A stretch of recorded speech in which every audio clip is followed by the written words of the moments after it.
Hey there, Horne-Ellstrom here. Welcome to day 1739 of What You Up To Now. Documenting the journey as I transition from the brick and mortar corporate world of business to the online world of business. I'm not going to go into all that today because I'm feeling under the weather and I don't want to strain my voice. So today, for our annual challenge, the BU 365-day challenge, day 301 today. I always feel awesome when we get into the 300s because I know there's less than 100 days left to go in the challenge. Actually, that means there's only 64 days left in the year, which is crazy to think of. It's amazing how fast it seems in the beginning of the year, January, New Year's resolutions and everything. Oh, we've got so much time ahead of us. And before we know it, if we don't do one thing every day, a little thing every day to move us forward, we're at the end of the year already, or we've got a month or two to go. And we start to panic because we're like, oh my God, I was going to do all these things this year and I haven't made any progress in them, which is why I love the annual challenge. So this year's annual challenge, BU 365-day challenge, to do one thing every day that improves us and moves us toward the things that we want. And if we've broken it down by each of the different areas and aspects of our life, the first 9 months of the year, I use a 9-part life framework that I learned a long time ago. 7 of those from Tony Robbins, through Jim Rohn, through all of their guru chains, I guess I call it. And I added confidence and communication last year because I think they're two foundational skills that I wanted to work on and got a coach in. So I wanted to continue to move forward and share what I learned in that group. So today we are talking about the P in progress, which is our SOAP framework. During the COVID pandemic, I was personally facing a ton of changes and challenges, as I can imagine you were as well.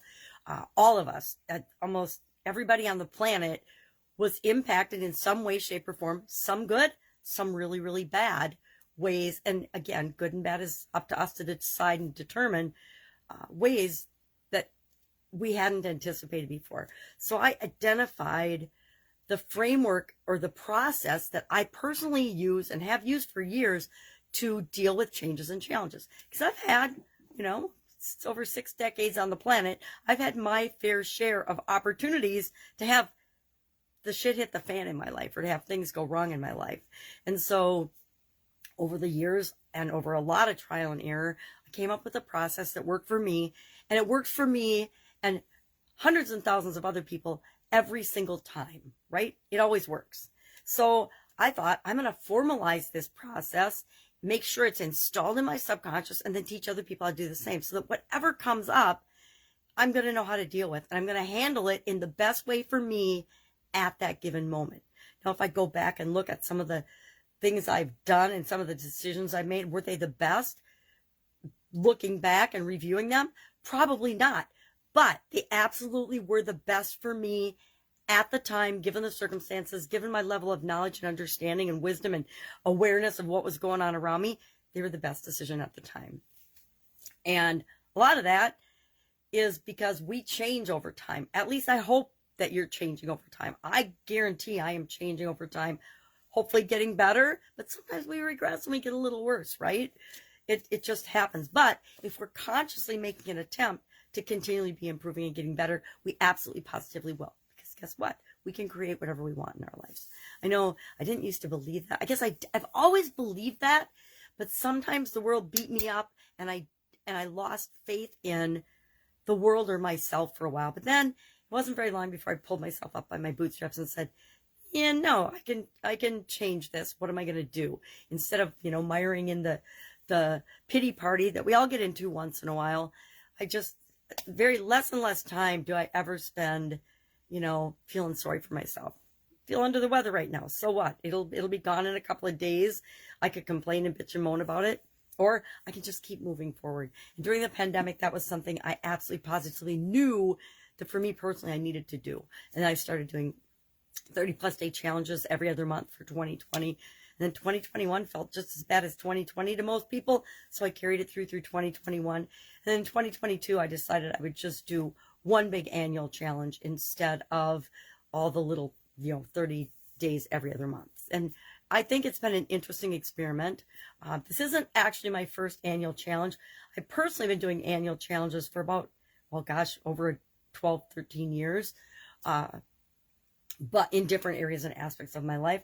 But when I wanted to come online, when I wanted to be unafraid of doing videos and showing up live, I started to do daily videos, and this would probably be my 6th or 7th, not year in a row, but because I did a couple simultaneously when I first was getting started. I did a challenge, a daily live challenge with a group of other business people and other people that wanted to get comfortable doing lives. Every day we would go in a private group and we would do a live video, and it could be on whatever we wanted. And I think about 100 of us started, but I think 6 or 7 of us were the only ones that finished, which is about how everything goes in life, right? It's about 6 or 7% of the people that will actually follow through and take action on something, and the rest fall off for whatever reason, and it's usually good reasons, fall off, and it's not a priority for them right now. And I think we see this play out over and over and over again in life. That's why the 80-20 rule, the Pareto principle, is so popular, because it describes pretty much everything in the world. You can find a way to apply the 80-20 rule to it. So we want to spend 80% of we want to get 80% of our results from 20% of our effort, etc. So today, our idiom for Supersize Your Business for Female Entrepreneurs was as slow as molasses in January. Now, I love this particular idiom. Number one, I like to cook, and I always liked cooking with molasses. Molasses cookies are one of my favorite. If it doesn't have caramel in it, I like molasses because it's kind of like brown, sugary, syrupy sweetness anyway. And my daughter actually made pomegranate molasses salmon last night, which was absolutely delicious. So it got me thinking that molasses was a good one. But as slow as molasses in January, I've grown up with that idiom my entire life. I had a sister we used to call the pokey little puppy, and because she was really pokey, she did everything at her own speed, which was really slow and in her home time frame, which makes us laugh now because she's just the opposite nowadays. She's super fast-paced and energetic. So it's funny that she was such a pokey little puppy growing up. But as slow as molasses in January, they're not sure the origin of this particular idiom, but it was in the movie Gone with the Wind in 1941. Scarlett O'Hara's chiding her sister, not unlike my little sister, about being pokey and slow as molasses in January about something. I don't remember. I haven't seen the movie for decades. So we tied this to our business.